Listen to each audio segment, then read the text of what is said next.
Hello student, রীতি ক্লাসরুমে তোমাদের সবাইকে স্বাগত। আজকে তোমাদেরকে দেখাবো সপ্তম শ্রেণীর দ্বিতীয় পর্যায়ক্রমিক মূল্যায়ন থেকে বাংলা বিষয় মডেল কোশ্চেন নাম্বার 7 নাম্বার সেটটি। তাহলে চলো আর দেরি না করে এবার দেখি। প্রথম প্রশ্ন আছে, গোবি মরুভূমিতে যে ধরনের হরিণ দেখতে পাওয়া যায় তার নাম হচ্ছে কেজলি হরিণ। এরপরে আছে, হ্রদের পাশে সোনালী রঙের পাহাড়টির নাম মাউন্ট চেম্বারলিন। আগের দিন কোন পত্রিকায় জনগণ মন অধিনায়ক জয় হয়ে গানটিকে রম্যসঙ্গীত হিসেবে পরিচিতি দেওয়া হয়েছে? হবে তত্ত্ববোধিনী পত্রিকায়। পুরন্দর সাইবেরিয়া থেকে মেঘ এনেছিল হবে সাহারাতে। আর নীরব এখানে অমর, অমর কিষান পাড়া। কাল স্রোত বলতে বোঝায় সমুদ্রের স্রোত।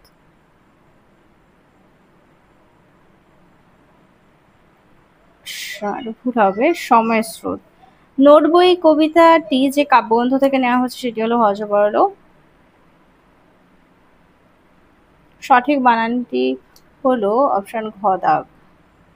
ময় হস্যু ময় দীর্ঘ মূর্ধন্যস্বরে হস্যু। পরে দেখো, আকাশে টুকরো টুকরো মেঘ ছড়িয়ে আছে। এখানে কিন্তু কথাটি ব্যবহৃত হয়েছে হবে বহুলতা অর্থে। আর ঢং ঢং করে ঘন্টা বাজলো, এখানে ঢং ঢং শব্দটি হলো ধনাত্মক শব্দ।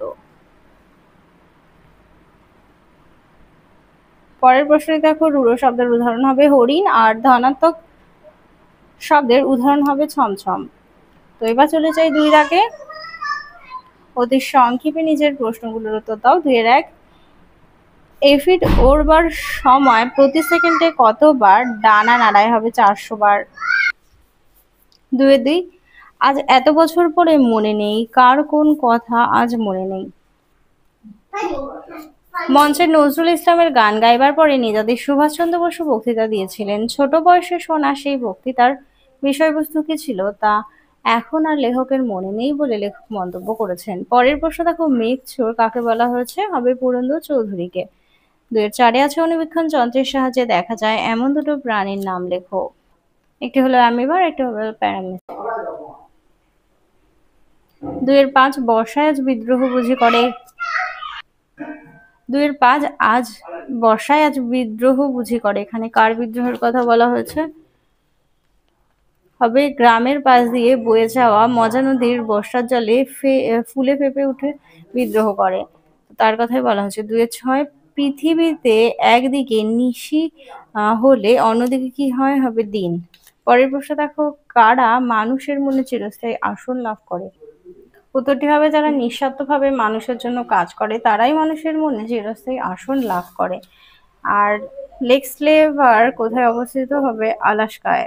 আর মনোহরহম কথাটির অর্থ হবে সুন্দর প্রাসাদ। পরের প্রশ্ন, হুড়া কিভাবে শুরুয়া রান্না করতো? দেখে নাও।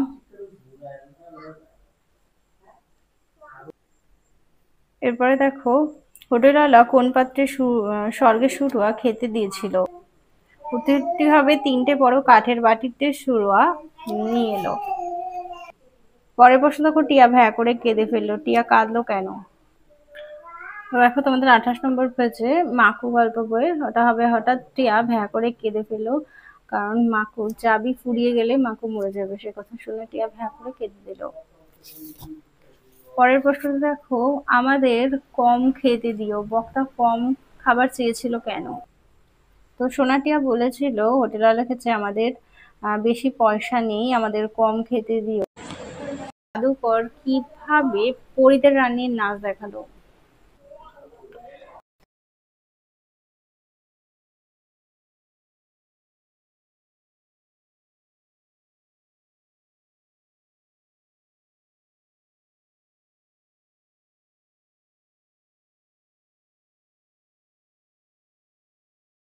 চলে যায় 3 দাগে। 3-1 বলেছে, আপনার দিকে অস্ত্র তুলতে হয়েছে বলে আমি দুঃখিত।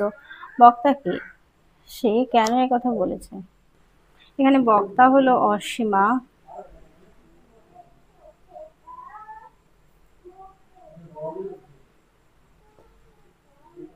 তো এখান থেকে দেখো, অসীমা বলেছিল আপনার দিকে অস্ত্র তুলতে হয়েছে বলে আমি দুঃখিত, কিন্তু না হলে আপনি আমার কথা শুনতেন না।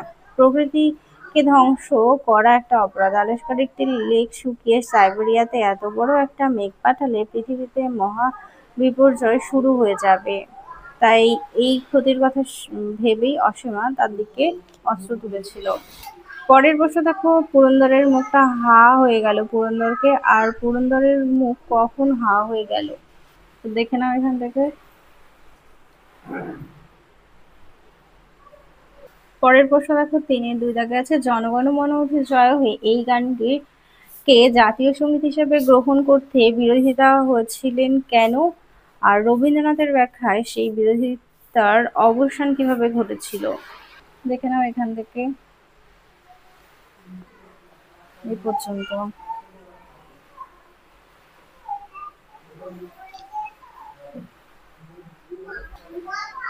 পরের প্রশ্ন অথবাদি আছে, পৃথিবীকে আমি একবার শুধিয়েছিলাম, তোমার কেন চলবার জন্য এত দায়? উদ্ধৃতাংশটি কোথা থেকে নেওয়া হচ্ছে? আর এই প্রশ্নের উত্তরে পৃথিবী কি জানিয়েছিল? এর উত্তরটি হবে, উদ্ধৃতিটি হচ্ছে শিবতোষ মুখোপাধ্যায়ের কাদ্দর কদ্দর প্রবন্ধটি থেকে নেওয়া হয়েছে। তো এখান থেকে দেখে নাও পরের উত্তরটুকু।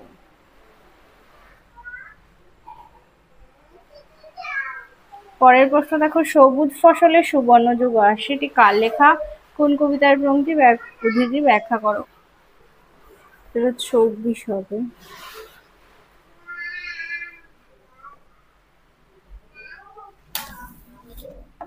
তো এখান থেকে দেখুন।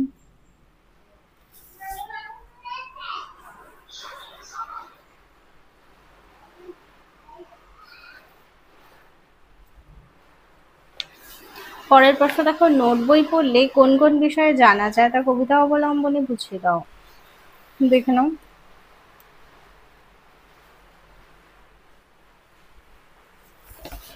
পরের প্রশ্ন দেখো, সে এক এলাহি ব্যাপার, কোথায় এলাহি ব্যাপার ঘটেছে আর এলাহি ব্যাপারটির সংক্ষিপ্ত বর্ণনা দাও।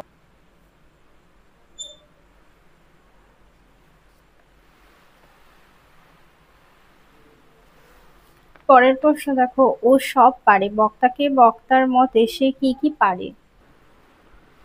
বক্তা হলো এখানে টিয়া। টিয়া বলেছিল যে ও সব পারে।